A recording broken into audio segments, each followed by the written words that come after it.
भगवान ब्रह्मा काहींकी हेले अपूज्य। भगवान नारायण बारंबार मर्त्यपुर रे अवतार नियंती काहींकी। भगवान शिवंकटी मातृहत्या दोष लागिला काहींकी एवं मर्त्यपुर रे दंडयात्रा काहींकी करा जाए। आसन दर्शक बंधु मु पवित्र स्वागत करुच्ची आज एक नुआ अध्याय को।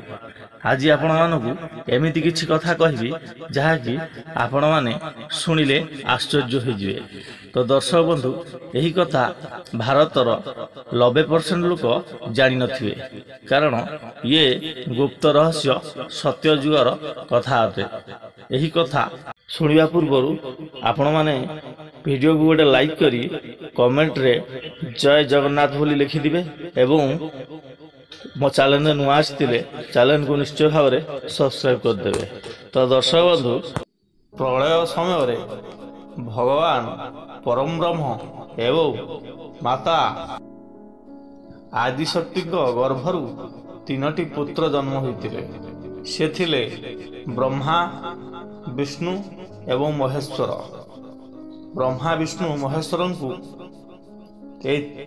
कलिजुगे त्रिदेव रूप रे पूजा करती एवं सबुठु बड़ ठाकुर बोली माना जाए। तो ब्रह्मा को दिया होइथिला सृष्टि रचना करिवार दायित्व, विष्णु को दिया होइथिला पालन करिवार दायित्व एवं भगवान शंकर को पालन करिवा एवं संहार करिवार दायित्व दिया होइथिला। तो तांकु दायित्व देई सारी परम ब्रह्म निद्रागत रे पळेले। से हजार हजार जुग सोई पड़िले, उठिले नहीं। माता आदिशक्ति कामतुर रे विफल होई भगवान परम ब्रह्म को जेते उठेवा पई चेष्टा कले भगवान उठी पारिले नहीं।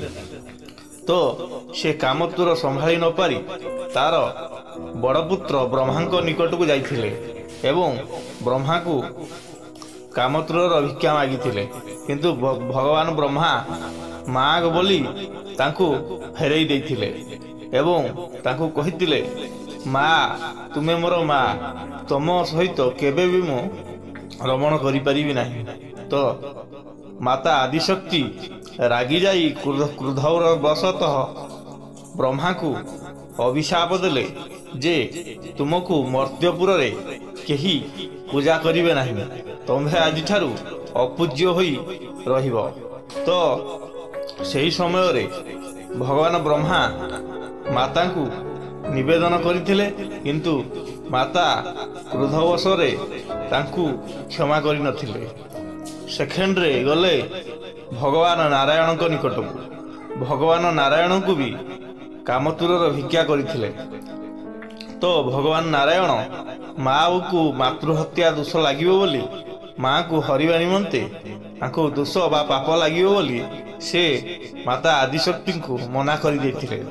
भगवान नारायण मना करिबा हेतु माता आदिशक्ति प्रचंड रूप रे रागी जाई तांको मध्य बारंबार मर्त्यपुर रे जन्म नवा पई अभिशाप देई देले।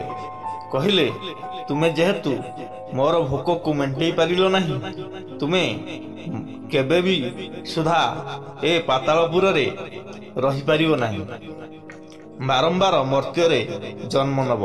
तो दर्शक बंधु आ गोटे कथा मु कहिबा भूली गली, जो ब्रह्मा विष्णु महेश्वर को भगवान परम ब्रह्म 3टी दायित्व देइथिले।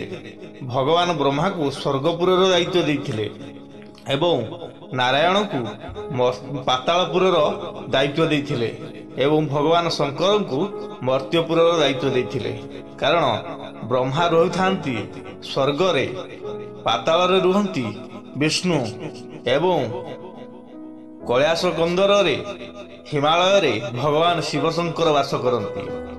तो सही भगवान शिवशंकर निकट को जाइथिले माता आदिशक्ति।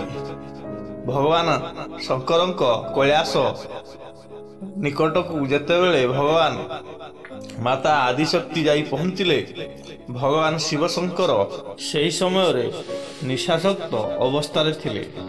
जेतेबेले माँ ଆଦିଶକ୍ତି ଏକ ସୁରିଲା ସ୍ୱରରେ ତାଙ୍କୁ ଡାକିଲେ ଏବଂ କାମାତୁରର ଭିକ୍ଷା କଲେ। ଭଗବାନ ଶିବ ତାଙ୍କ ଜଙ୍ଘ ଦେଖାଇଦେଲେ, କହିଲେ ଏହି ଜଙ୍ଘରେ ଆସି ବସ ଏବଂ ମାତା ଆଦିଶକ୍ତିଙ୍କ ସହିତ ସେ ସମ୍ଭୋଗ କଲେ। ତ ସେହି ସମୟରେ ପରମ ବ୍ରହ୍ମ ନିଦ୍ରାଗତ ଅବସ୍ଥାରେ ସବୁକିଛି ଜାଣିପାରିଲେ। ତାଙ୍କ ପାଖରେ ସଙ୍ଗେ ସଙ୍ଗେ ଆସି ଆବିର୍ଭାବ ହେଲେ ଏବଂ ଭଗବାନ ଶିବଙ୍କୁ ଅଭିଶାପ ଦେଲେ ଯେ ତୁମଠାରେ ଆଜିଠାରୁ ମାତୃହତ୍ୟା ବା ମାତୃହରଣ ଦୋଷ ଲାଗିଲା। ଏବଂ ମାତା ଯୋଗମାୟାକୁ କହିଲେ ବା ଆଦିଶକ୍ତିଙ୍କୁ କହିଲେ, ତୁମେ ଜଣେ ସ୍ୱର୍ଗର ଦେବୀ ହୋଇ ତୁମେ ତମ ପୁତ୍ର ସହିତ ଏମିତି କର୍ମ କଲ କାହିଁକି? ଯେଉଁ ଯୋନିରେ ତୁମେ ଏହି କର୍ମ କଲ ସିଏ ତୁମର ରକ୍ତ ଯୋନି ହୋଇଯାଉ। ତ ଭଗବାନ ଏହି ଅଭିଶାପ ଦେଲା ପରେ ମାତା ଯୋଗମାୟା ବା ଆଦିଶକ୍ତି କାନ୍ଦି କାନ୍ଦି ଭଗବାନଙ୍କ ପାଦ ଚରଣରେ ଟଳିଗଲେ ଏବଂ କହିଲେ, ପ୍ରଭୁ ଆପଣ ଯେଉଁ ଅଭିଶାପ ଦେଲେ ଏହି ଅଭିଶାପ ଯୋଗୁଁ ସୃଷ୍ଟି ହବ କେମିତି? ତ ସେତେବେଳେ ପରମ ବ୍ରହ୍ମ ତାଙ୍କୁ ମାସିକ ଧର୍ମ ରୂପରେ କୁହାଗଲା ଯେ ମାସକୁ ଥରେ ହେବ, ସ୍ୱର୍ଗରେ ବର୍ଷକୁ ଥରେ ହେବ ନାରୀଙ୍କର ଏବଂ ମର୍ତ୍ତ୍ୟରେ ମାସିକ ଧର୍ମ ମାସକୁ ଥରେ ହେବ। ତ ତାଙ୍କୁ ଅଭିଶାପ ଦେଲେ ଏବଂ କହିଲେ, ତୁମେ ଗାଈ ଗୋରୁ ପଶୁ ପକ୍ଷୀ ଯେଉଁ କର୍ମ କରନ୍ତି ତୁମେ ସ୍ୱର୍ଗର ଦେବୀ ହୋଇ ସେହି କର୍ମ କଲ।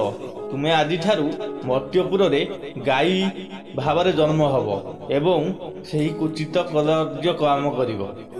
ତ ସେଥିପାଇଁ ମର୍ତ୍ତ୍ୟପୁରରେ ଗାଈକୁ ମା ରୂପରେ ମଧ୍ୟ ପୂଜା କରାଯାଏ। ଏବଂ ଭଗବାନ ଶଙ୍କରଙ୍କ ପାଖରେ ପରମ ବ୍ରହ୍ମ ଆଦିଶକ୍ତିଙ୍କୁ ଛାଡ଼ି ଦେଇ ଅନ୍ତର୍ଧ୍ୟାନ ହୋଇଗଲେ। ସେହି ଦିନଠାରୁ ଭଗବାନ ଶଙ୍କର ତାଙ୍କ ମାଆକୁ ହରଣ କରିଛନ୍ତି ବୋଲି ମାତୃହତ୍ୟା ଦୋଷରେ ନାମିତ କରାଗଲା ଏବଂ ମାତୃହତ୍ୟା ଦୋଷରୁ ମୁକ୍ତି ପାଇବା ନିମନ୍ତେ ଭଗବାନ ଶଙ୍କର ପ୍ରତ୍ୟେକ ବର୍ଷ ଦଣ୍ଡଯାତ୍ରା କରନ୍ତି। ତ ସେଥିପାଇଁ ଦଣ୍ଡଯାତ୍ରା ହୁଏ ଏବଂ ମର୍ତ୍ତ୍ୟପୁରରେ ଗାଈକୁ ଏହି କାରଣ ଯୋଗୁଁ ମାତୃ ରୂପରେ ପୂଜା କରନ୍ତି। ତ ଦର୍ଶକ ବନ୍ଧୁ, ଆଜିର ଭିଡ଼ିଓଟି ଆପଣଙ୍କୁ କେମିତି ଲାଗିଲା ନିଶ୍ଚୟ ଭାବରେ କମେଣ୍ଟ ବକ୍ସରେ ମୋତେ ଜଣାଇବେ ଏବଂ ଭିଡ଼ିଓକୁ ଗୋଟେ ଲାଇକ୍ କରି ଚ୍ୟାନେଲକୁ ନିଶ୍ଚୟ ସବସ୍କ୍ରାଇବ୍ କରିଦେବେ। ଏମିତି ନୂଆ ନୂଆ ଭିଡ଼ିଓ ଦେଖିବା ପାଇଁ ବା ଭଗବାନଙ୍କ ବିଷୟରେ ଏମିତି ଗୁପ୍ତ ରହସ୍ୟ ଜାଣିବା ପାଇଁ ଚ୍ୟାନେଲକୁ ସବୁବେଳେ ସବସ୍କ୍ରାଇବ୍ କରି ରଖନ୍ତୁ ଏବଂ ଆହାପରେ ମଧ୍ୟ ଆହୁରି ଏକ ସୁନ୍ଦର ଭିଡ଼ିଓ ଆସିବ। ବର୍ତ୍ତମାନ ଆଜି ପାଇଁ ଏତିକି, ବିଦାୟ ଦିଅନ୍ତୁ। ରହୁଛି, ନମସ୍କାର, ଜୟ ଜଗନ୍ନାଥ।